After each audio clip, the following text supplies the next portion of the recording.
malezi ya mtoto katika jamii yoyote ni msingi imara wa kuliendeleza taifa hilo.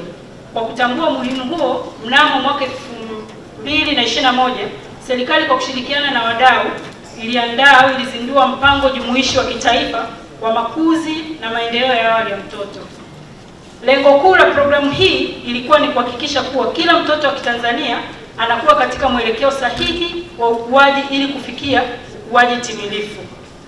Kutokana na ripoti ya utafiti wa afya na watu na viashiria vya malaria ya mwaka 2022, ni 47% tu ya watoto wa Kitanzania ambao wako kwenye mwelekeo sahihi ya ukuaji wao. Hii sasa inatupa ishara kuwa ipo kazi kubwa ya kufanya kama taifa ili kusaidia 53% ya watoto waliobaki nao kuwa katika uelekeo sahihi ya ukuaji wao kuweza kufikiwa. Mheshimiwa mgeni rasmi, mtandao wa kitaifa wa malezi, makuzi na maendeleo ya awali ya watoto TECDEN kwa kushirikiana na wadau wa malezi, makuzi na maendeleo ya awali ya mtoto nchini tumeendelea kuiunga mkono serikali ya Jamhuri ya Muungano wa Tanzania kutekeleza programu jumuishi ya taifa ya malezi, makuzi na maendeleo awali ya mtoto, yani PJT-MAM, toka ilipozinduliwa.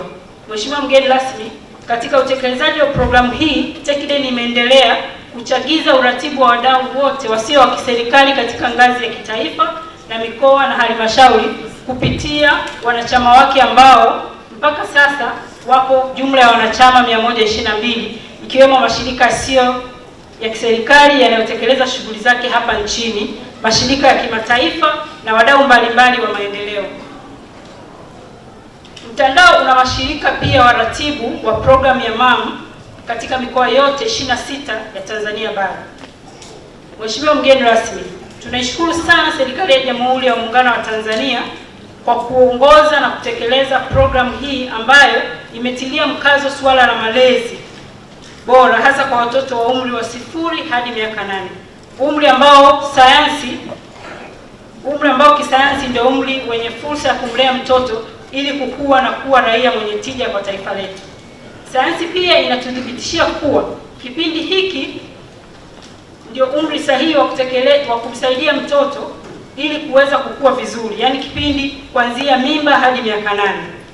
Hii ni fursa sasa kwetu kama taifa kuwekeza kwa mtoto katika umri huu ili kuweza kuwa na taifa bora na thabiti.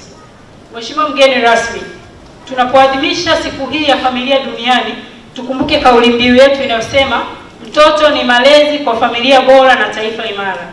Tukiadhimisha siku hii ya familia mwaka 2025, TECDEN pia tunaadhimisha miaka 25, hivyo kufanya mtandao huu wa kitaifa wa MAM kuwa mtandao mkongwe kabisa barani Afrika. Pamoja na mafanikio mengi ambayo mtandao umefanya, Mheshimiwa mgeni rasmi, tunakabiliwa sana na changamoto ya kuwa na ofisi ya kudumu, hivyo kutishia uendelevu wa kutekeleza majukumu yake wakati tunapokuwa hatuna wafadhili.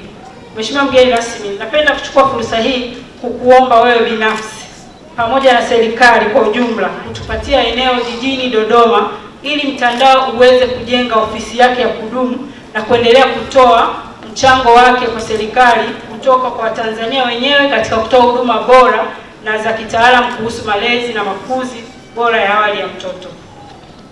Mheshimiwa mgeni rasmi, kutokana na umuhimu wa siku hii ya familia, tunaiomba pia serikali iweze kuangalia kwa jicho la kipekee eneo la bajeti ya MAM ili kuwezesha kutatua uhaba wa wataalamu wa vituo vya kulea watoto mchana katika jamii ili kuimarisha upatikanaji wa huduma bora za malezi kwa watoto wetu wadogo.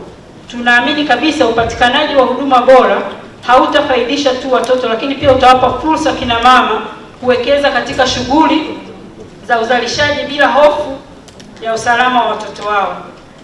TECDEN tunaahidi kuendelea kushirikiana na serikali pamoja na wadau wa MAM kuihamasisha jamii juu ya umuhimu wa kuwekeza katika malezi na makuzi bora ya awali ya mtoto. Tunaamini kwa pamoja kuwa tukibadilisha mwanzo wa hadithi ya mtoto, tutakuwa tumebadilisha hadithi nzima ya mtoto wetu. Asanteni sana kwa kunisikiliza.